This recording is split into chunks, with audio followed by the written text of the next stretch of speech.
It seems more advantageous on our parts to go the other way, to land where the tacos and beers are cheap, or the sun seemed less apprehensive. But we weren't. We were headed against the grain. But hell, we were in good company, following the migration path of our fellow sea-dwelling cousin, the humpback whale. We were headed north. One heads north this time of year to be cold, to avoid the road more traveled.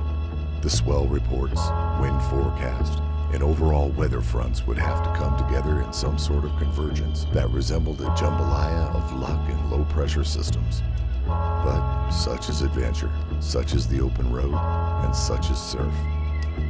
Joining us on the adventure, Anthony Walsh, JJ, Ivy Miller, Olivia Doan, Hunter Jones, and Jeremy Carter.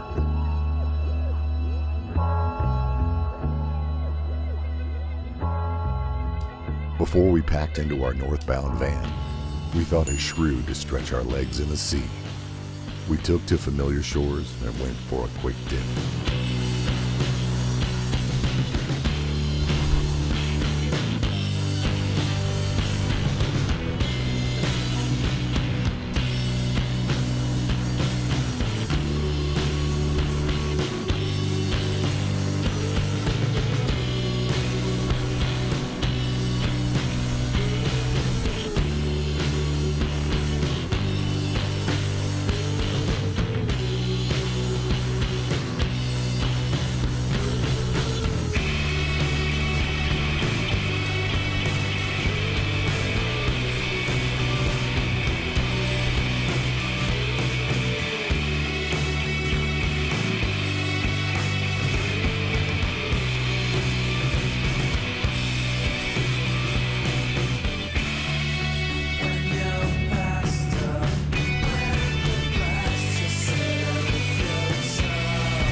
With the wind laying down and a beautiful sunset in our near future, the crew opted for a secondary sample of the sea's bounty.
Next morning, we put rubber to pavement and hit the open road.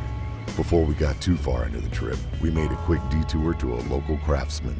The artistry, detail, and mastery that goes into creating a surf craft can only be measured by the utter joy that it brings its endued passenger. In that quantification, our friend Mike Estrada would be likened to something between the neighborhood ice cream man and an architect. Shaping is something that I'm very passionate about.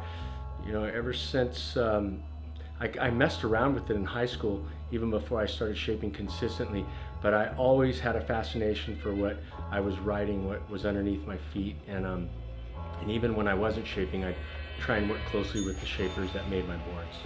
Ever since my stepdad taught us to surf, we were like 5 years old and grew up surfing right here in Newport. And then from there, it just blossomed into, you know, traveling around the world. But it's a big part of my life. It's what I do for a living.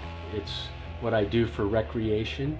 And really, at the end of the day, surfing is it's lifestyle. I mean, if you look at some of the photos on the wall, I mean, this is kind of, we call this the wall of shame, but it's actually kind of a little history of some of pictures of myself and other people that I've made boards for over the years. Yeah, it's a huge part of my life, and surfing keeps you young.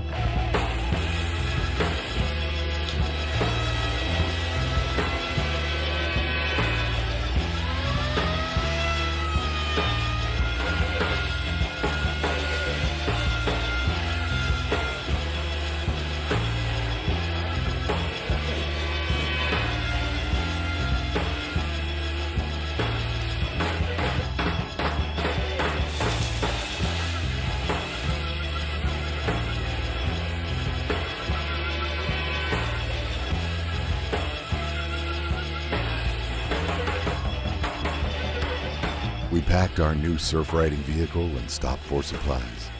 Locked and loaded, we were off.